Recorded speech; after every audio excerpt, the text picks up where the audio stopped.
with you? Oh yeah, that's fine. Yeah. All So right. the practice for the past 2 weeks. So I would say the first week is a little more interesting. Like more stuff happened in the first week. Um, so I continued the generosity practice during the first week, and let's see. I think 2 Saturdays ago, or like two Fridays ago.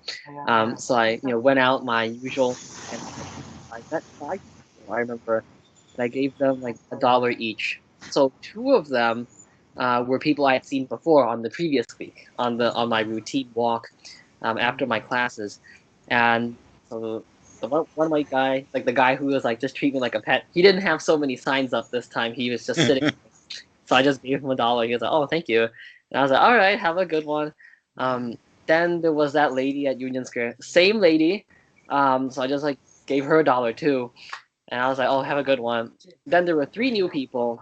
One guy was playing some saxophone in the subway, so I just gave him $1. Um, and then there was like a pair of like um two I guess like youngish like black girls who were like singing in the subway, so I put $1 in their box. But the last one, uh, I was running out of people, and I was like, "Oh, so it's Saturday, and I'm running out of people." And when I got back home, I saw in the corner of my eye some lady like sitting all the way the block. Um, so I went over there, I walked over there, and I gave her, and her face was just like, "Oh, thank you. You keep doing what you're doing. Thank you so much." And I think everybody there, like, she was probably the most like grateful or surprised that I gave her $1. And then at that point, I was thinking, okay, should I give her like the other $5 like in my wallet? But at that, I was like, well, let me just give those $5 back to my dad. Um, so I reserved those $5 for him instead. So I was like, oh, thank you. Have a good one. Then this week, because of all the Thanksgiving and then all the I guess like the work that we were doing like to lead up to the Thanksgiving. I wouldn't say I exactly failed the Dhamma, but like there were many opportunities where I could have given money and I didn't. So I can give you some examples. Then I can tell you who I actually gave the money to. Uh, so there were a couple times this week where I walked out with my mom and I saw like a couple of black people saying like, "Oh, could excuse me? Could you spare some change?" And when we walked past like once, I was like, "Oh, maybe I should like give out something." But my mother was there. Then on the way back from the groceries, we saw the same person again, and I was like, "Oh man, the devil's like telling me that." But I was like, "Oh man, I can't because she's gonna." So I ended up not giving the lady the $1, and I was like, "Oh man, like I failed the Dhamma." 2 times. I was like, Well, "Oh." and this was because of your mom? Well, she was there, and I was like, "Oh, it's fine." And she was like, "Just hurry up and just leave." And I was like, "All right, I'll just walk with you." And so I ended up not doing it.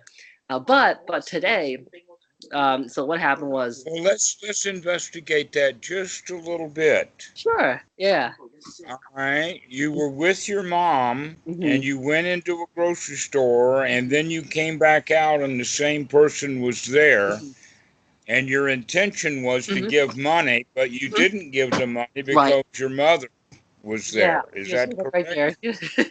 That's why. And I was like, "Oh, all right, yeah, I'll just," because I asked her, I was like, "Oh, maybe we should like, give him something." She was like, "Oh, just let's just go." And I was like, "All right," like that's why. So that's what happened, there. And I was like, "Yeah, I failed the Dhamma twice." In I'm other pretty. words, your mother didn't want you to give generously. Is that what you're saying? Oh no Or no, that it was more like she was just like hurrying to get back because it was like, I think it was like raining pretty hard that day. So she was just like hurrying to get back. So I was like, oh, all right, like I'll just like just let's just hurry back instead. So that's what happened. Um, but then yeah, so that was pretty much it. if your mom had not been in a hurry, hmm Oh what yeah, would then have I would. happened? Yeah, then I would have just like stopped, took out my wallet, looked for like the dollar bill, and then just handed it over. That's what I would have done if I were alone. Yeah. Uh-huh. Um. Okay. mhm. So do you think that your mom being there had anything to do with your generosity, or was it merely the timing? The timing. No, I think there's some. I think it would probably affect like my generosity. So, for example, right, if my brother were there, I would have just like stopped and said, "Yeah, let's like give them $1." But if my parents are there, I think they're more scared like than I am. Like they're more I guess like conservative, like especially towards things like this than I am. So there was definitely a moment where I was like, all right, maybe I should not let them see that I'm practicing something like this. There was definitely a thought like that. Like I was like, all right. There's another thing where they might. Okay, well, No, let's look at that a second then. yeah. Um, so you kind of had the thought of the idea that your mom would Mhm. disapprove of you being generous? Yeah, at some point, it's not so much the disapproval of being generous. Okay, but let me type it in the chat because 1 second. Okay, 1 second.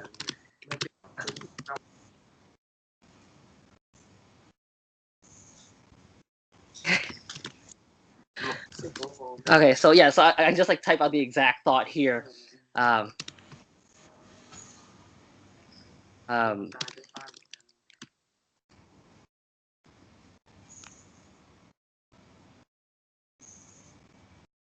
uh,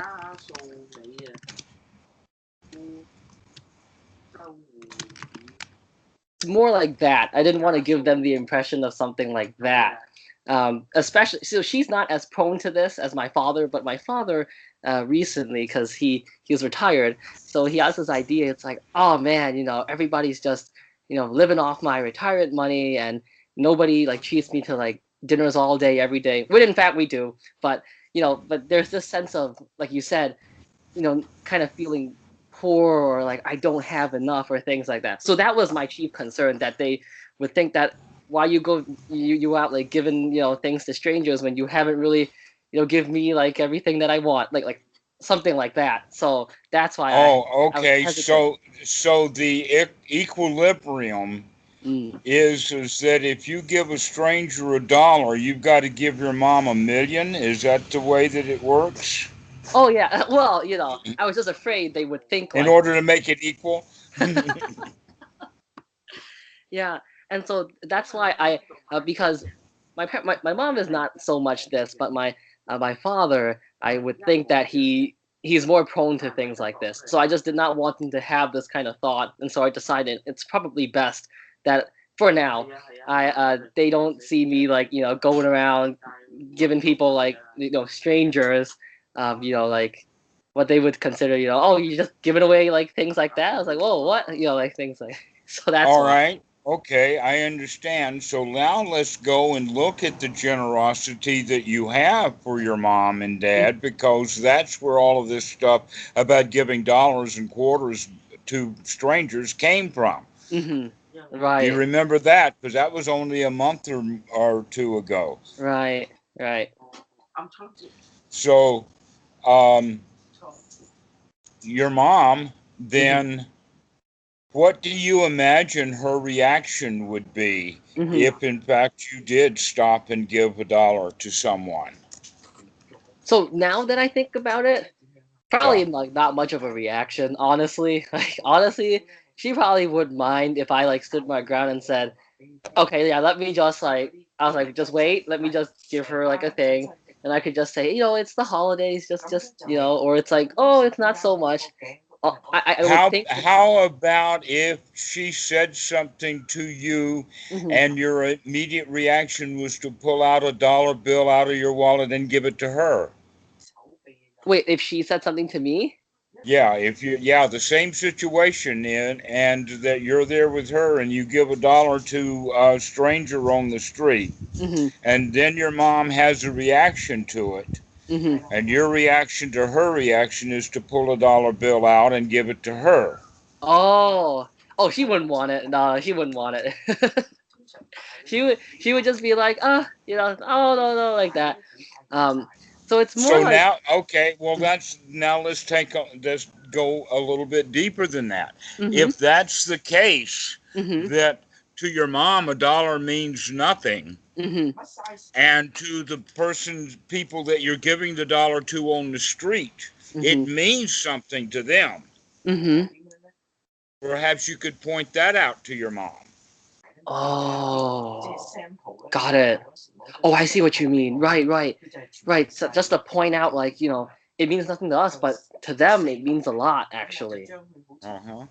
Now, Oh, because that's where I was getting with, but the next thought, which is a little deeper, is that in reality, you do not know what your mom's reaction would have correct. been. Right, exactly. Oh, okay, So gotcha. you projected your dad onto your mom right then. Oh, that's so true, though. Yeah. Oh my I thought God. I Oh, I didn't think about that. Yeah. Oh my gosh. Yeah. Oh, see about my dad, it's really interesting because um there are clear moments. I mean, during the past 2 weeks, I can see clear moments where he is actually generous, but sometimes he can get wrapped up in that poor mentality so hard too. It's really interesting. So for certain things, for example, when we're eating out, Well, he'll I be just like, wanted to point this out to you that your poor mouth mentality "Mhm. is borrowed from him, that he Oh, taught that to you, I see, I see." and that the way to get back with it is to any time like Hmm. eating out or whatever like that, Hmm. and your dad goes into poor mouth. Hmm. Your job right then, if you're really thinking about it, and never mind whether you've got the money or not, Hmm. but to jump right in, oh, I'll pay for this.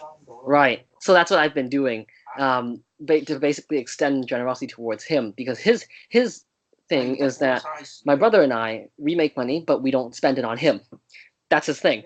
So we've been And trying he's to. poor mouthing, and he's telling you in his oblong, or what is it, oblique, in his oblique way, he's telling you this, Yeah, and and you can hear it in that way that he's actually sending you that message.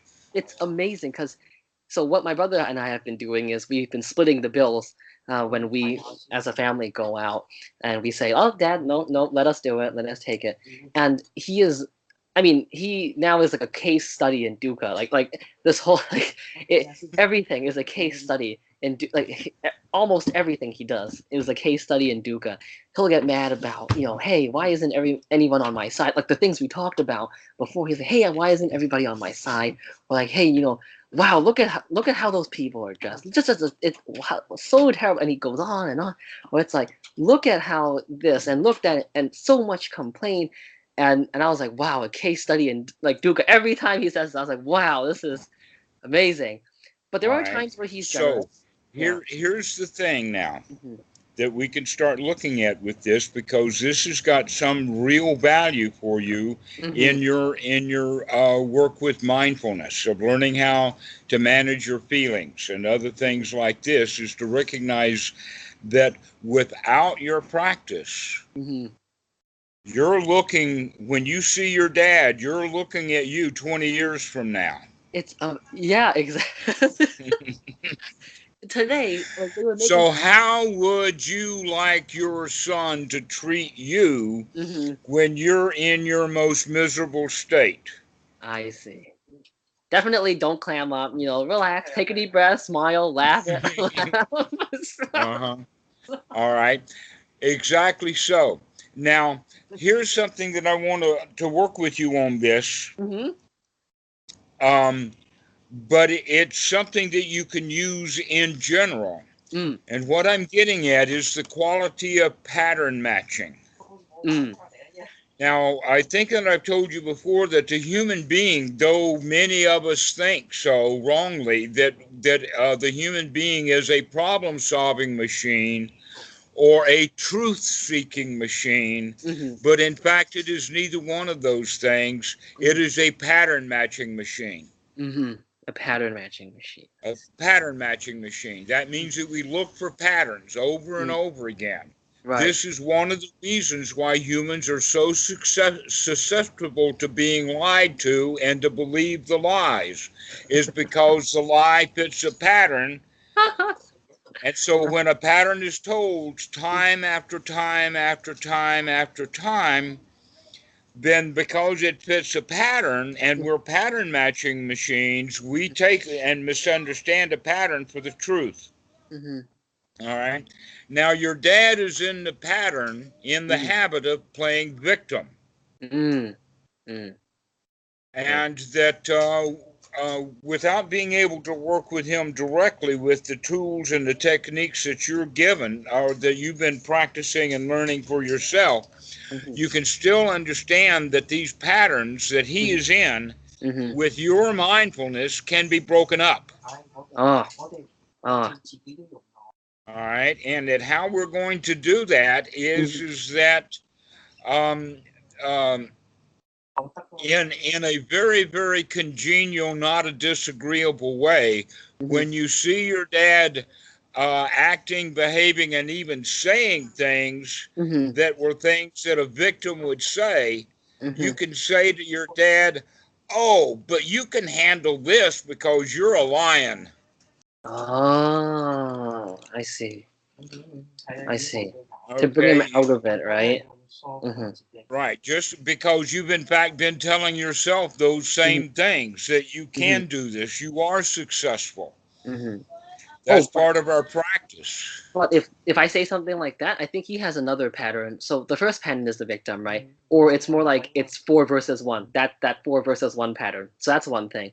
A second thing I've noticed is like the superior pattern, as in like, what do you guys know? I don't need you to tell me that I can handle this. You don't know anything. I've been alive for 60 years and I've seen everything. That's basically his second pattern. And then the answer to that is yes, you have, Dad, and I am so proud to be around you. Oh, okay. Oh, okay. Right, because like the normal answer that we have is no, you're not like, oh, okay, I see. Okay. Okay, let me play around with that. Okay. All That's right. interesting. But that fits back into the times before exactly the same thing when I was giving you a couple of months ago about taking your dad's side. Yes, I've been doing that. Yeah. I've been All saying, right. So oh yeah, that's yeah. exactly what we're talking about again here, Gotcha.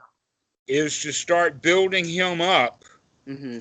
in your mind in front of him, Mm-hmm. to start matching patterns that you would prefer for him to have rather than Oh. disagreeing with the patterns that he is in. Oh, because that only makes them stronger, right? Yes. I see. Mm-hmm. Okay. So what we want to do is what we would call misdirection Mm-hmm. or changing the subject. Mm-hmm. All right. But we don't do it in a disagreeable way, but we do it in a very stroking nature, in the sense that, oh, well, you can do that. Oh, I That's no big deal. So is the principle here is that like by I guess like taking his side, he kind of doesn't run that rut like that same pattern anymore, right? It will have been I guess like used up and then he'll switch to something else instead of. Actually, in TA language, Hmm. these are transactions. Okay, when I say TA language, I'm actually meaning transactional analysis. And Oh. what we're doing right now is we're using the Dhamma as a base, but Hmm. we're analyzing the transactions between you and your dad. Hmm. Hmm. All right. Now, one of the important things that transactional analysis looks at is that somebody or both people are looking for a payoff. Oh, I see. And your dad is looking for a payoff, and if you give him what you normally give him, he doesn't want that. He's looking for a different payoff. Hmm. Hmm. Okay. Now, in TA language, they have it's kind of funny, but they have either the payoffs are normally referred to as a warm fuzzy or a cold prickly. Uh-huh. Uh-huh. All Gotcha. right, and what you want to start doing is giving your dad some warm fuzzies. Gotcha. So that Start like. treating him like he was a lion, like he was the trooper, like he runs the family, and your family can't run without him. And Oh, you're really glad that he's retired so that you can start to pay him back for all that he's done for you. gotcha. In other So words, start really rubbing him up. oh, And how does this disengage the pattern? Is it because like he gets the payoff so that like the pattern gets like used less? Because I would think that like what if like say you try something and it gets you to No, almost always the payoff is going to be negative. ah Look at the patterns that you have had with him mm-hmm. over a long time. In fact, the transactional analysis Mm-hmm. led Byrne to write the second book he wrote, which the name of the book was Games People Play. Oh yes, yes, that thing. All right. Now, Mm-hmm. what the book was all, it's not a really, really big book. Mm-hmm. And that the very first game that Byrne came across was Yes But. Mm-hmm. Your dad's not playing Yes But, he's playing a different kind of game, and we'll analyze that in a moment. But the very first game is when someone, like Mm-hmm. a student or a client for a doctor or a patient, someone goes to someone in authority, or when the game is more sophisticated, they'll go to someone else, an equal or whatever, Mm-hmm. and they'll go with a problem Mm-hmm. that they need help solving. Mm-hmm. And then they will, every time that the person who is answering the questions gives them some advice or something to do or some answer to their question or whatever like that, they will use the term yes, but, and then destroy it. Oh, I see. Okay, give Uh, me something. Okay, you give me something. And my answer to that is yes, but it's not what I really wanted. I wanted this color. And so you go rummaging around for that color, and yes, but I wanted one that was bigger. Okay, now this game of yes, but became, and I've actually seen students come to me mm-hmm. getting meditation instruction and start playing games of yes, but with me. Why? Really? Because they're in the habit of playing yes, but their whole lives, and so they play it with their family, and so they play it with everybody. They don't even recognize it, and so Whoa. they start arguing with the instructions of the Dhamma. Wow, Yes, really? but in the sense of yes, but Culadasa said that, or yes, but Daniel Ingram said this, or yes, yes, but I read this sutta and it says that, and they're always looking for a disagreement because the payoff is that, see, I'm as good as you are and you don't know anything anyway. And so the payoff is the person feels like he's built up on the inside of himself, but he also realizes that it's a lie and it really is not a very good warm fuzzy he gives himself. It's a Oh, cold prickly. And so in general, the game of yes, but everybody loses. gotcha. And Okay. that's the hallmark of the games that people play. These psychological games are designed around bad feelings and bad feeling payoffs. Oh, Okay. gotcha. Now, another example, which is a game that your dad is not playing, is a game called Let's You and Him Fight. Ooh. Or another way of saying it, but it's a very, very similar, is Let's Pull a Fast One on Joey. Oh. Oh, I see. Okay. All right. So let's you and him fight means I want you to become as disagreeable about person C as I am so that you go and have a fight with person C on my behalf. Oh, that's so bad. That's like wrong speech. That's like the epitome of like wrong speech. But it is so common. In fact, the common word, the common name for this is gossip. Oh. Whenever you're talking to whenever you're in a conversation with someone, like you and I are in a conversation talking about your dad, Mm-hmm. we have to make sure, and for me, especially for Mm, me, to make sure mm. that I'm talking to you about your dad in a way to draw you together and to make you more happy and wholesome Gotcha. together without trying to divide you apart. In other words, Oh. I do not want to put some and psychologists do this sometimes I by see. saying, by doing a psychological archaeology, and it Oh. says, Did anything like that happen in childhood? And the client will say, yeah, it happened like this. And then the therapist will say something like, well, that must have been what your dad was like, or this is how people are behave with children. And what he does is he's subtly dividing Mhm. you with your dad. He's Oh. making your dad responsible and the bad guy for Oh. what your dad did to you years ago. Gotcha, All gotcha. right. That's actually a And pretty good point. I should be careful too, like when I'm like reporting things, not to really have an intent to paint him as like some antagonist or some antithesis of mindfulness, because there are clearly moments where he's very much more generous than I am. I can see it. So okay, that's actually a really good point. And I can actually see this happening in the office. I mean, all the time, right? When people are talking about, oh yeah, that guy, yeah, he doesn't really work, or he's slacking off, or like, oh, management, yeah, they're giving us so much work like this, or this and that, and okay, yeah, yeah. yes, in fact, this kind of gossip that we're talking about right now Mm, is listed in the suttas mm, as one of the four kinds of speech.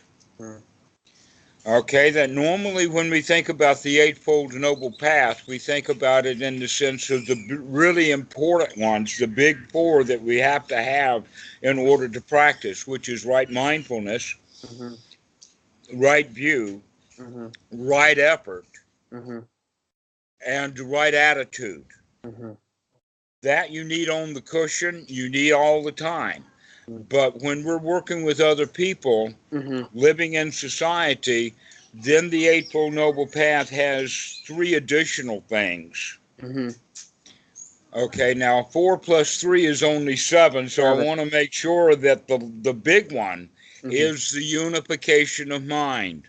To mm, come to a whole human being where the mind is integrated, both the anterior and the frontal cortex are integrated mhm. rather than the anterior cortex running the feeling world and the frontal cortex literally being lazy. I see. All right. So, in this regard, the Eightfold Noble Path starts with right view, Mhm, so that when right mindfulness comes up, the right mindfulness, right sati, mhm, in the beginning is when the mind wanders away from the breath, come back. mhm, Later, we start paying attention to the body. We start paying mm, attention, and now you're at the stage to where you're paying attention to the Dhamma mhm, in the world. mhm, mhm. All right, and this is where right action and right speech comes into play, and Mhm. right livelihood. All Okay. right, and so in right action, we Mm, have the various ones that are part of the precepts, mm, but they're not precepts because precepts are given to ordinary people that mm, are operating with an ordinary mind, mhm, and so we give them precepts in an ordinary way, just like society lays down house mm, rules. mhm, All right. But in the Eightfold Noble Path, mm, right speech and right action mhm, become noble mhm, because they're based in wisdom. mhm, mhm, So, in this regard, it's satipanya, to mhm, remember to be wise, to remember to take right view as we're doing our actions. mm, Okay. And so, an example of that, the first one is Panatipata Vairamani Sakabadam Samatiyami. That precept is the word Panatipata. You can see Anapana, Pana. You can mhm, see breath right mhm. there. Right. Right. Okay. Panatipata means don't take the base of breath away from something. Oh. All right. Now, a lot of people think that taking the breath away means just killing. Oh. But when they do this at an ordinary level, they begin to take things to a major extreme, especially into the areas of um, microscopic. Oh. And in other words, just as a short point, the Buddha was talking about taking the breath away in the sense of sacrificing animals for no reason at all because of some priest saying that some god wants some ceremony. All right. That's where all of that got started from. But we can also see that when people see these as precepts wrongly, then they try to take it to as deep a level as they possibly can. Mm. So, because they're already being conditioned in society and not going around killing, they're not doing drive-by shootings. But then they start thinking about, well, what about the ticks if you remove them from a dog? Is it okay to spray the dog so that the ticks die? All right. All right. Well, how about taking an antacid? Because if you take an antacid, then that's going to be killing millions of bacteria in your own gut. Oh, that's yeah.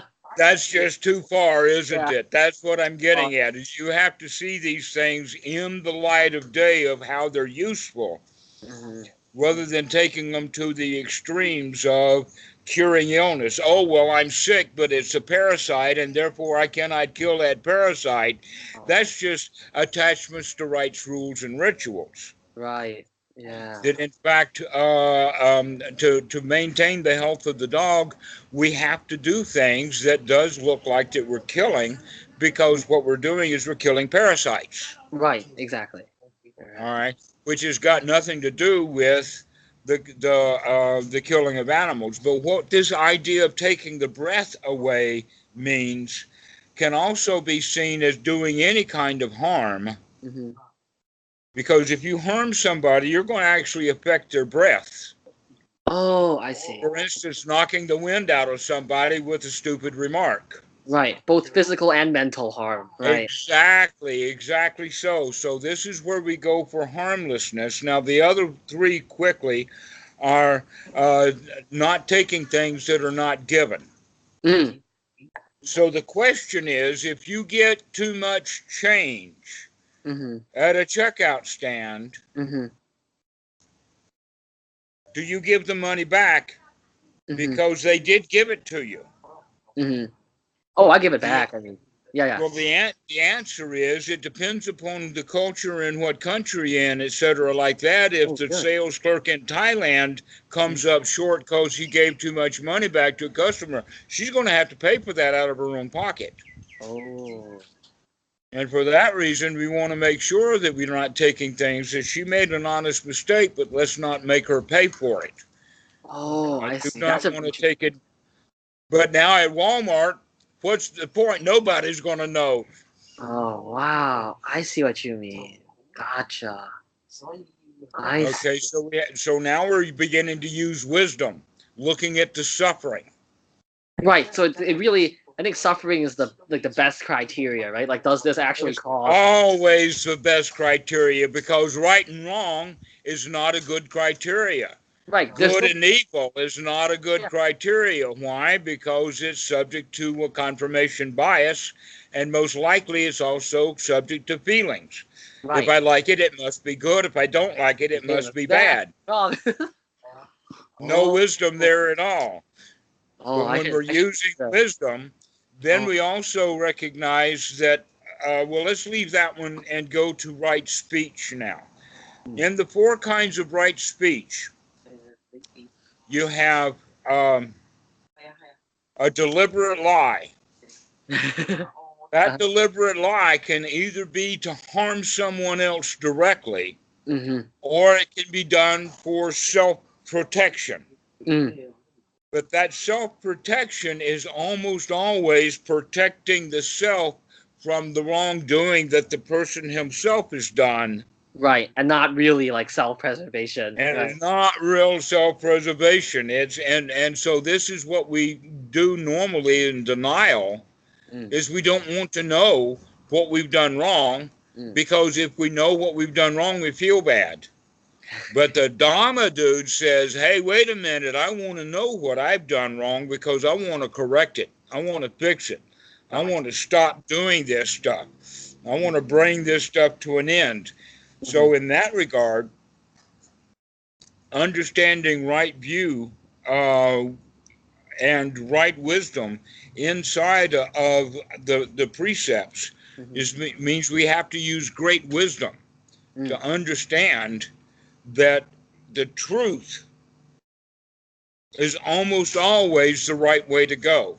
Under no circumstances is the, but sometimes the truth has to be delivered correctly. Oh, gotcha. Okay. Uh-huh. Lest we do things like become brutally honest. Right, and that doesn't actually help at all. It Exactly. doesn't help at all. Exactly right. And not only that, but when we talk about in situations like being brutally honest, normally what we're doing is just trashing another person. Right, exactly.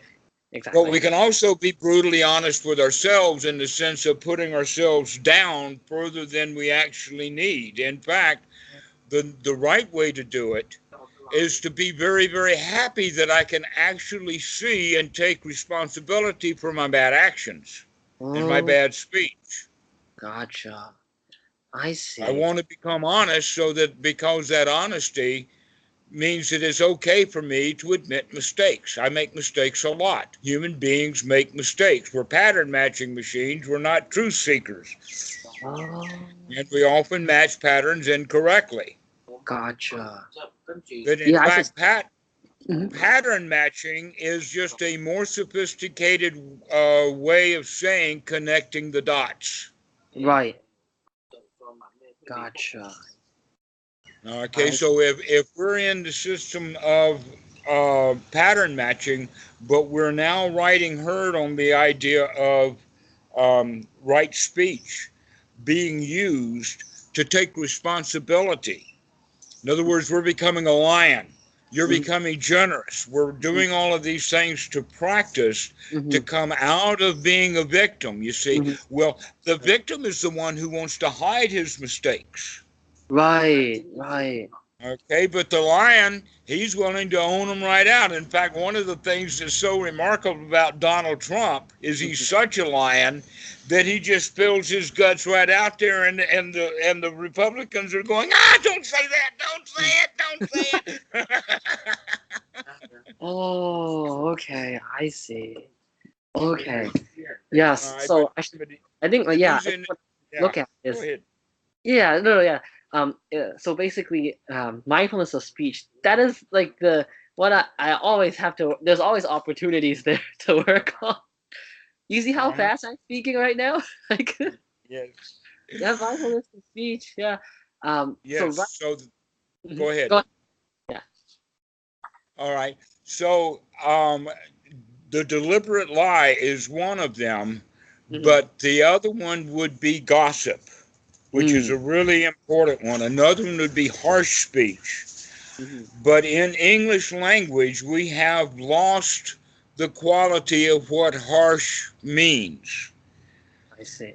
Okay, in other words, we now have an entire vocabulary of what we call four-letter words that are not um, supposedly to be used in society. Mm-hmm.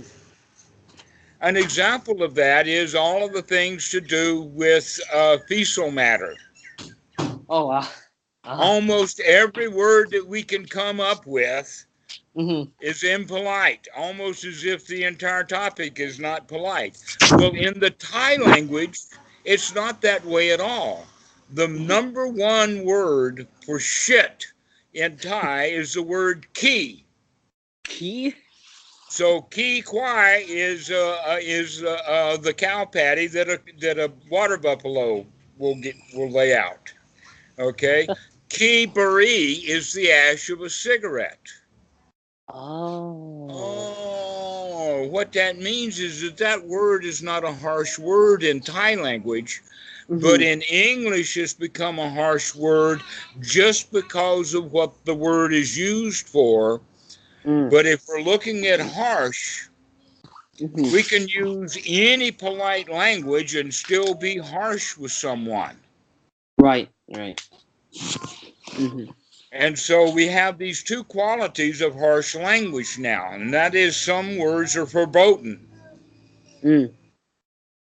If you want to know about that, I'll tell you, it will be on YouTube. Go look for George Garland. George Because Garland. one of the Okay. routines that he did was the 7 words that he can't use.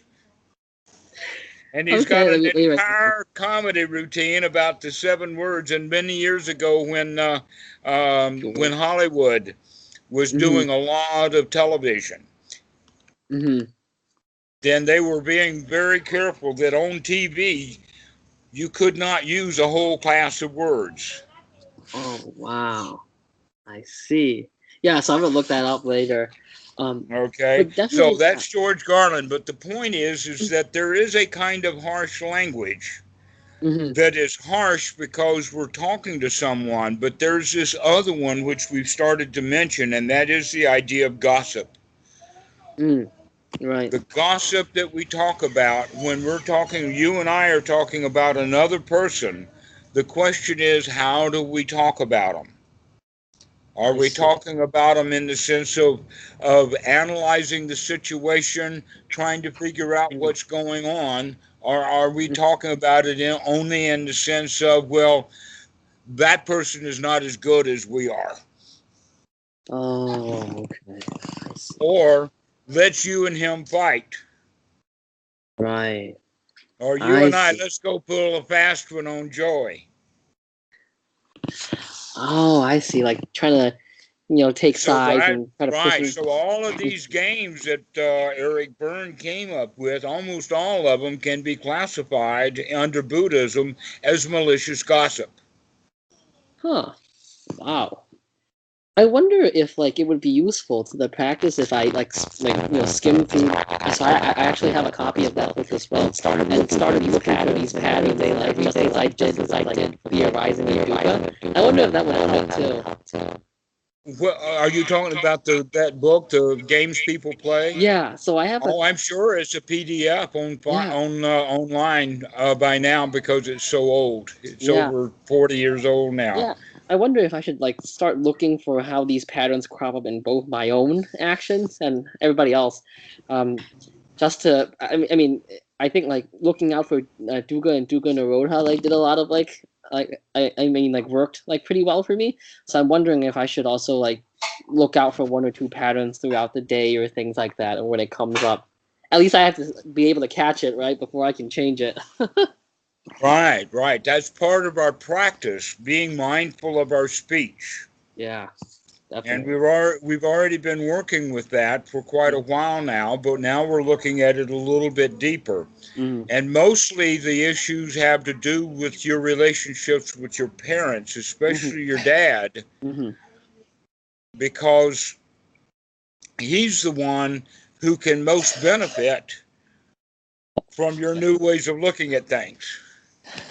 Yeah, that's right. That's right. Exactly.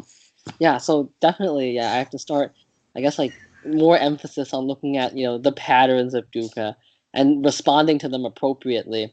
What I find most of the time now is most of the time when I see it coming, I can see it coming, and it's really a matter of like me choosing either to do it or act mindful, like go along with the old whatever we've been doing before, or actually just respond in a new way. Most of it now is like that, um, Hmm. and so I just have to pick the new response more often. I think it's a matter of doing that now.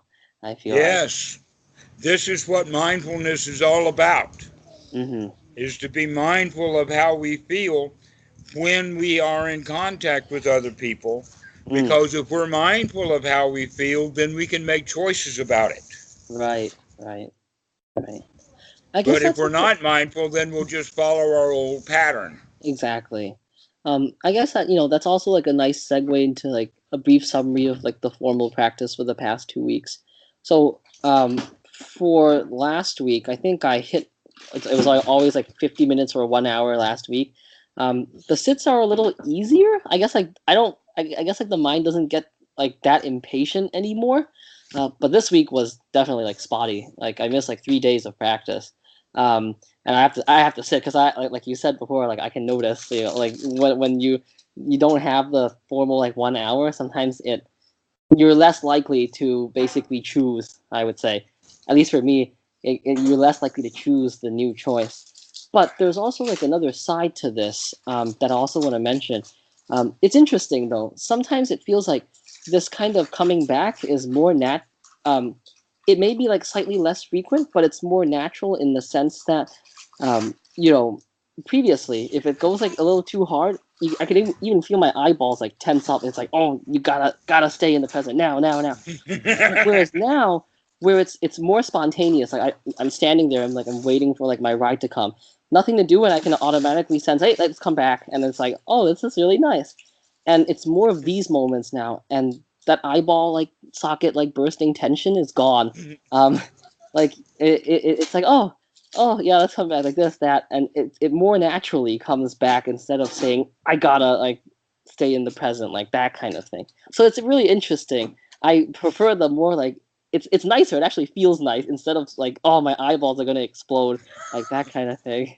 You know, like When you tell me it that way, it sounds exactly like the analogy of how do you catch a cat? oh really? Okay, especially that you're in a dark room, no light, the cat Hmm. is black. How can you catch the cat? Well, you like The answer is that you sit down on the floor and wait till he crawls in your lap, and then you can catch him easily. oh, gotcha. I But see. but if you but if you scramble all over the room trying to catch him, you wind up with your eyeballs bugging out. And this is a common problem for meditators is they're working too hard, Yeah. and that in fact this is such a common situation, and it goes so deep back into history Hmm. that many of the translations that we have Hmm. that would be properly translated as persistence Hmm. is translated as striving. Oh. And when we use things in the sense of striving, it's eye bulging out, Yeah. pressure popping, Yeah. I've got to do it, you Yeah. know. And in fact, the right way to do it is that it's such a relief. Oh, Yeah. I'm so glad to remember. Yeah. Because it's like like, when the formal practice kind of slipped, I was like, wait, this is actually better. Like, because, I was like, my eyeballs are tense, my face is tense, my jaw is tense. My mom's like, why do you look so angry? And I was like, I'm not angry. And I was like, oh, wow. I was like, You're wanting interesting. something. In fact, the way to look at that is that in that particular point, you want something. You want to be successful, for instance, Okay. and wanting to be successful is something that victims do. Mm-hmm. Feeling successful is something that lions do. Oh, And God. there's a difference between wanting to feel successful and actually feeling successful. Yeah, so it's very interesting.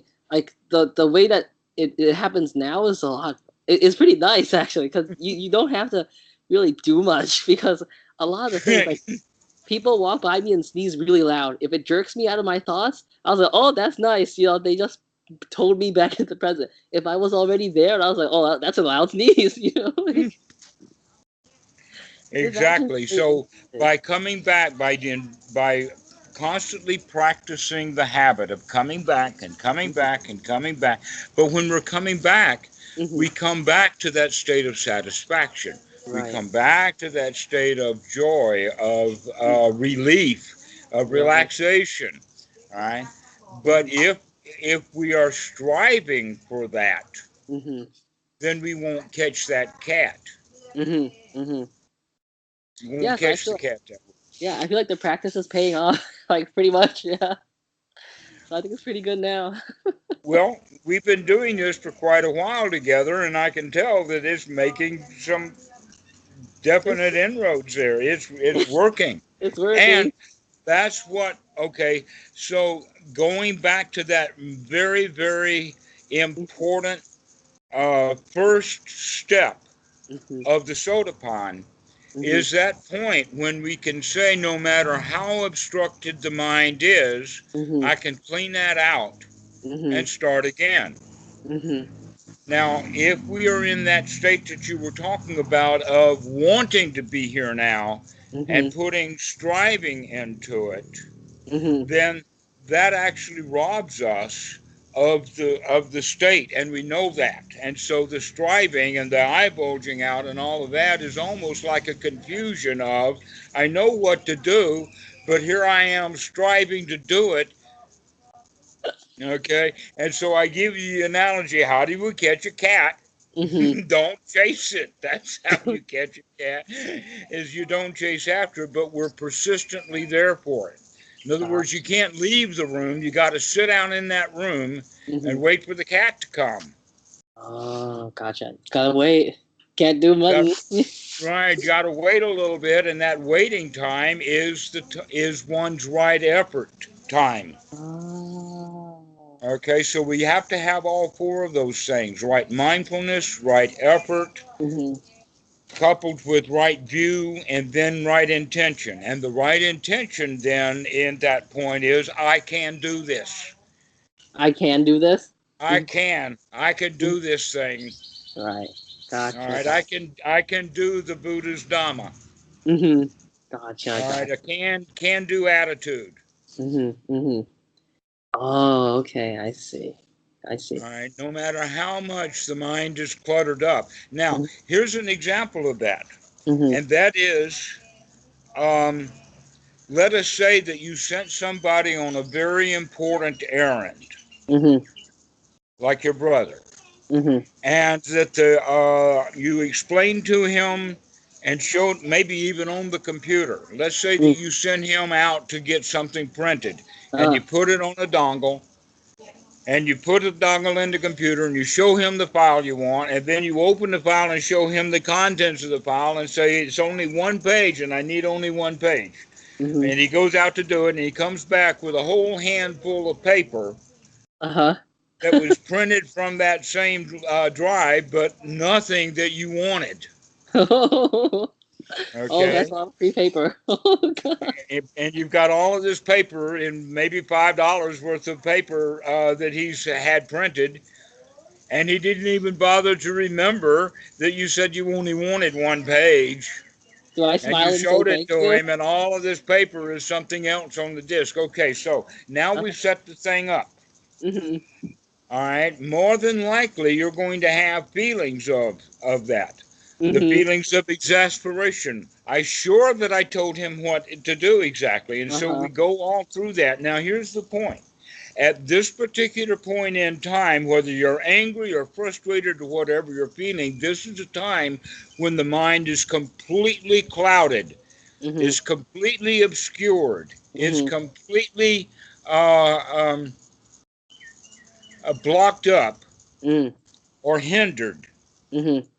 with this situation. And in fact, at that particular moment, the last thing that you can think about is taking a deep breath and telling your brother, never mind, it's not important. Uh-huh. Right? But Right. that's the time that you need it the most. Gotcha. All Yes. right. And when we can get through those kind of situations, and when we go into those situations, and we can then say, okay, here comes some sati, and I Gotcha. can cool down already. I can stop. Then we know for sure that no matter how obstructed the mind gets, I Mhm. can, in fact, do that. I Now, see. what we're doing is we're saying that how obstructed can it get? Well, I just We. gave you an example. All Yeah. right, here's another example. How obstructed can the mind be? Imagine that you're sitting in a room, Mm. your hands are handcuffed, you're sitting at a table, the room is empty. Mhm. It's a police interrogation room with a large piece of glass window there, Mhm. and you've been sitting there for an hour, and now two cops come in. Mhm. How are you feeling? Oh, tired and scared. Yeah. Tired and scared, right? Mhm. Is not the mind obstructed with tiredness and scaredness and apprehension and fear? Okay, so this is also a point in time when sati is really needed. Can you, at that point in time, clean out all the hindrances, take out all the obstructions of the mind, and take a deep breath and deal with those cops happily? Oh, gotcha. That's what this is about. Okay, I see. That's what all of this is about, so that you live your whole life in joy. Because these obstructions are no longer allowed into the mind. Gotcha. Gotcha. I see. So yeah, the formal practice is very important for things like this. For small things, we can do it, but for big things, yeah, I need the formal practice. Actually, no, it's kind of like a step 1, 2, 3. We begin to do it on the cushion and we get really good at it, so that in normal life we can get pretty good at it. To getting pretty good at it in normal life, you just keep practicing and practicing. So when the big times come, you don't get upset. They don't bother you. Gotcha. Just 24/7, as far as I can, 24/7. Just do this. I mean, it's like any skill, right?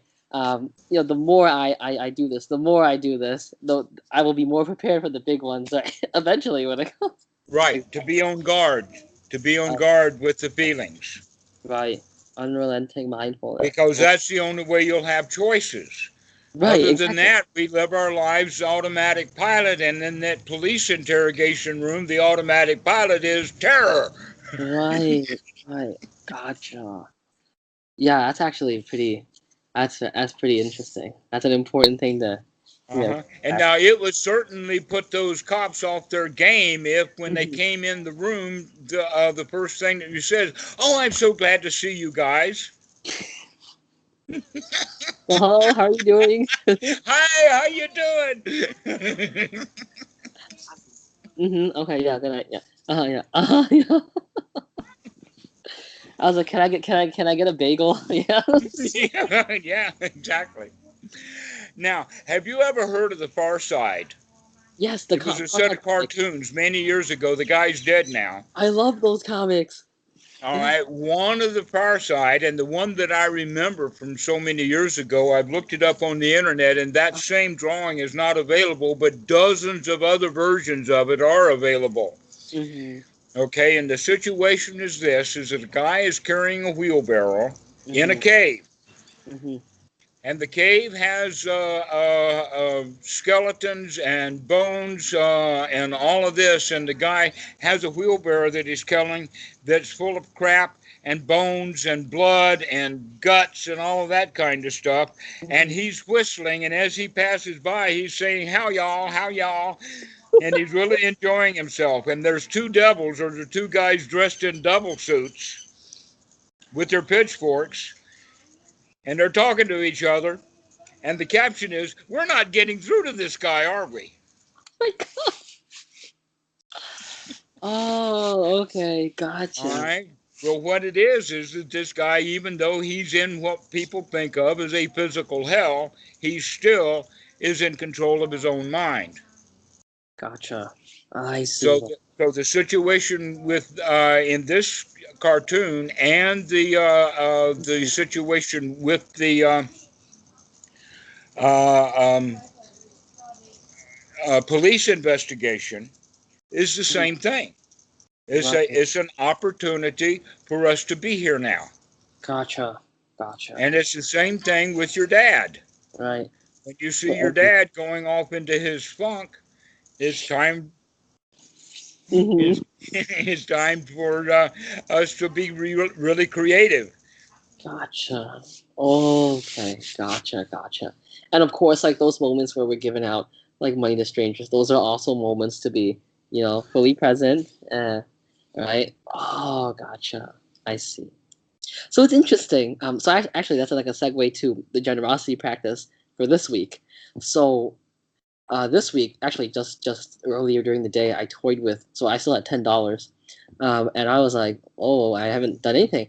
And I saw a black guy on lying down on the street corner on like 34th Street, and he had a sign there saying like, please help, like need food and place to shower or something. And I had already seen some people had given him some like Christmas cookies or things like that on him. So I was like, all right, well, let's try one thing. I just gave him the entire $10. I just like walked up. I was like, happy holiday, like have a good one, and I just gave it to him. So I was like present like for that moment. He was like, oh, thank you. So it wasn't that much joy because it was more like tense. I was like, "Are you serious? Like everything? Like just like the $10 And I just gave it to him, and I was like, "Oh, like have a good one." And just I walked on my way, and after the whole thing, I can see how part of it is not really the act of giving, but it's part of it is the dukkha arises from that sense of me, mine, because long after the giving was over, I had observed in the mind probably anywhere between 10 to maybe 20 or 30 minutes of the mind reeling, saying, "You serious? You just gave like a $10 like this, that," and most of it I was like, "Oh, okay." So now I was seeing, it's not so much the giving it, and it's more like what we said before. It's that sense of it's mine. I don't have it. I don't want to, or it's the sense of I had something and I gave it and I lost it. Like that's really where the dukkha is coming from. But other than that, I was like, oh hey, that was fine. Like after the whole thing, I just like mindfully watched the whole thing. I was like, all right, like all right.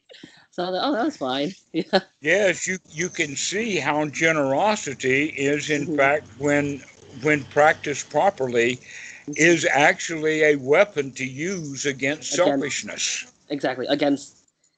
I think like the selfishness is the dukkha. If improperly, if we don't see it for what it is, it can cause like so much like pain, like or like mental like cycling. Um, because I'm pretty sure like if people who are just like consumed, if you don't know about it or you just don't stand and watch it, right? I'm pretty sure it can be pretty miserable. Like from there, I was like, oh, I can understand. I was like, if why some people are so bitter. I was like, oh wow, like the mind can like cycle like on and on and on and on and on like that. But I was like, oh Yes, exactly. yeah. So I was like, yeah. So that was the generosity practice for this week. I just gave it all to like one guy because I was like, all right, let's try that for because I didn't have any like $1 bills, and I was like, I only have a 10, so let's do it. Yeah. Good. Mhm. I bet that was probably the best $10 you spent all day. Yeah, because it was interesting because it taught me the most, at least. Like, like it taught me the most, like how the selfishness, it will just tense up and then like tension, and then bam, the mind will fly and say, no, no, no, I don't think so. And so I was like, no, no, no, you're doing it. So I was like, all right, let's do it.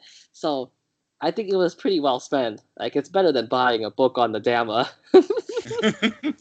Exactly so. Exactly.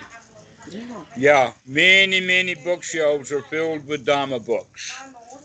That's the thing. Like, I feel like my experience was I read them and I was like, oh yeah, this is profound stuff, and then 3 days later you'll just throw it out the window because you don't use it, so you just read about it and it never really gets anywhere. Hmm. Well, that's one of the very good reasons to have a good Dhamma teacher, or Yeah. any Dhamma teacher at all, is to give these kinds of assignments and things like this Right. that really takes the Dhamma off of the cushion and puts it to real work, to real Right. usefulness. Right. Yeah, because I think when I gave the like the $10, I remember like last time we talked about you know I shouldn't really just ignore like judge the part about like whether these people are they worthy of the dollar, or like are they out to scam or cheat me or whatever.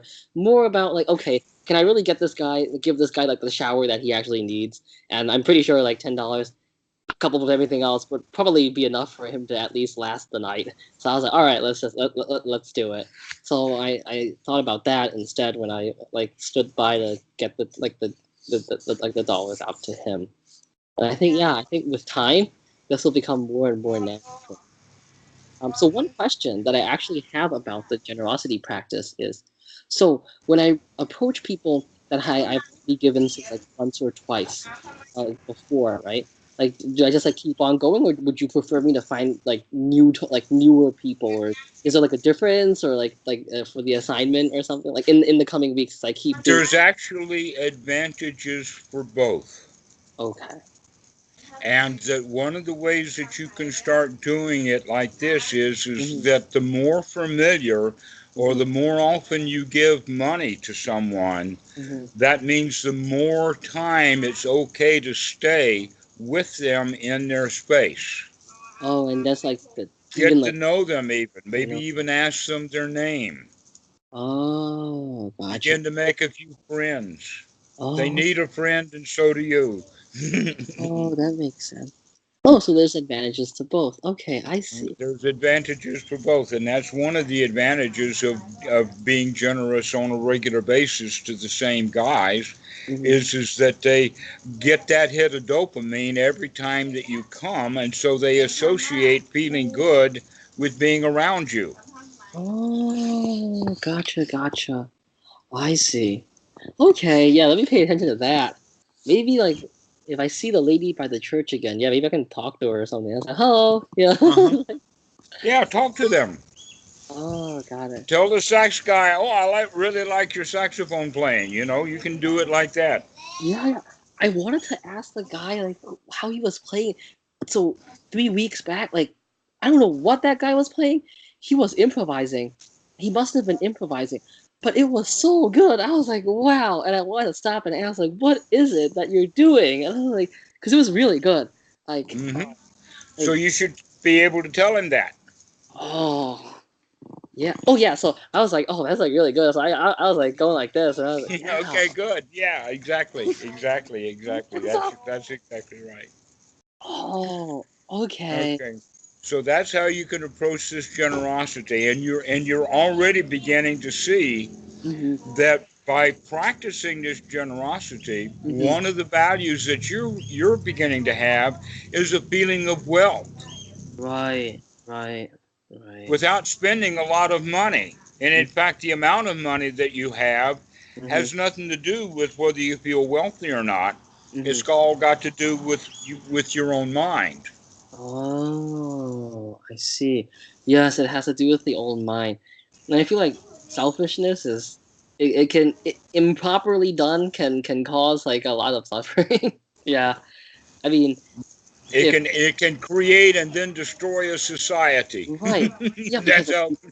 if you can imagine, right? Like if $10 can cause like your mind to like I mean like my mind to cycle like that, imagine like what larger amounts or what people go through when they think I need to get that promotion, I need to do this, I need to do that. Imagine what like what it can do, right? It's quite shocking Exactly. actually. I was Well, actually a little shocked that the mind will actually just keep going, keep revisiting, keep going, keep revisiting for 10 like sets of minutes at a time. So I was like, wow, I was like, mhm. so it's pretty destructive. I was kind of yeah.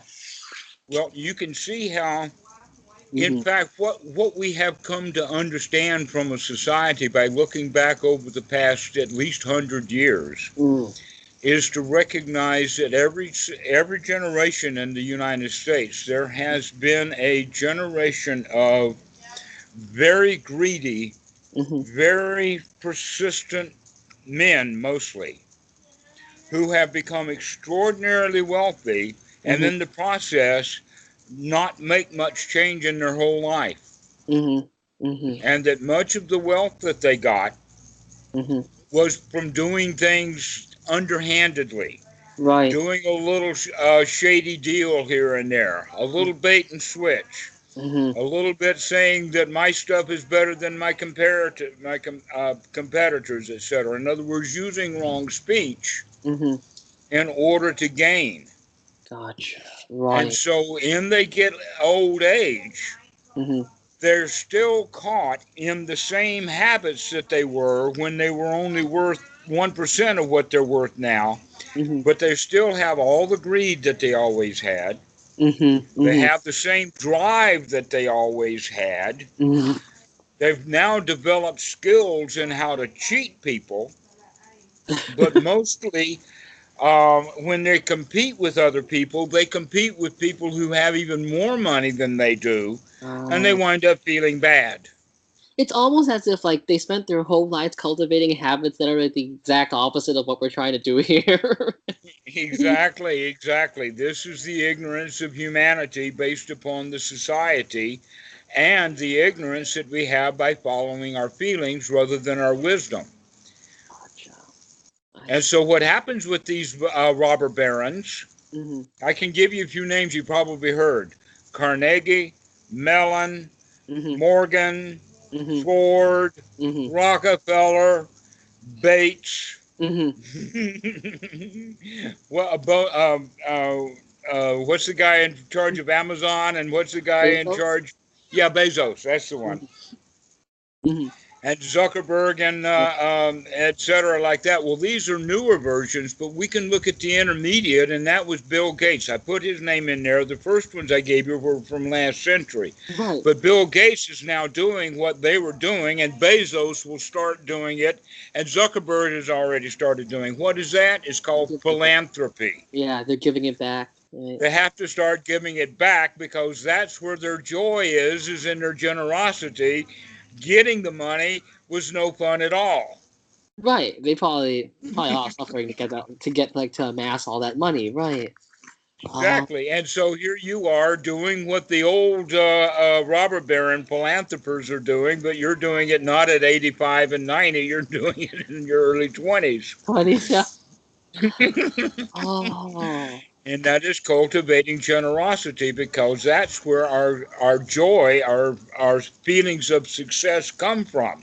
Mm-hmm. Mm-hmm. So Generosity. long as we think that money is valuable, then we Mm-hmm. want more and more of it. Right. Well, when we recognize, oh no, money is only an avenue for me to practice generosity and joy. Mm-hmm. Mm-hmm. Gotcha. Yeah, so sometimes I get into the habit of also like, when I see something or when I see the mind like thinking about things, I'll like pull it back and I was like, oh, this is great. I was like, I won't be my mind will not be enslaved by like that thing. So I remind myself. So when I come back, I'm okay, gotcha. So what should I focus on for like? So actually, let me summarize first. So things I will be focusing on for like the next week. So pattern matching, right? Like identify um, mental patterns, like behavioral patterns. Stop them, Hmm. or should I say like Perhaps respond? not stop them, but interrupt them Right, is another way of right, looking at it, is interrupting, especially with the patterns that you and your dad have together. right, Interrupt those. right. And then the next thing is like putting more emphasis on right speech, right? Maybe keep on the lookout for the games that people play, right? Start really, to me this is like a natural extension of looking for dukkha and dukkha nirodha, right? Because sometimes maybe start thinking about with like the speech or these actions, does it cause suffering? Take that as a guiding, Hmm. I guess like a guiding stick for how I should act in the moment. And then the last thing, like the last major thing, is to continue with the generosity practice. If it's some familiar people, stay and talk with them, like a word or so, a sentence or so. Right.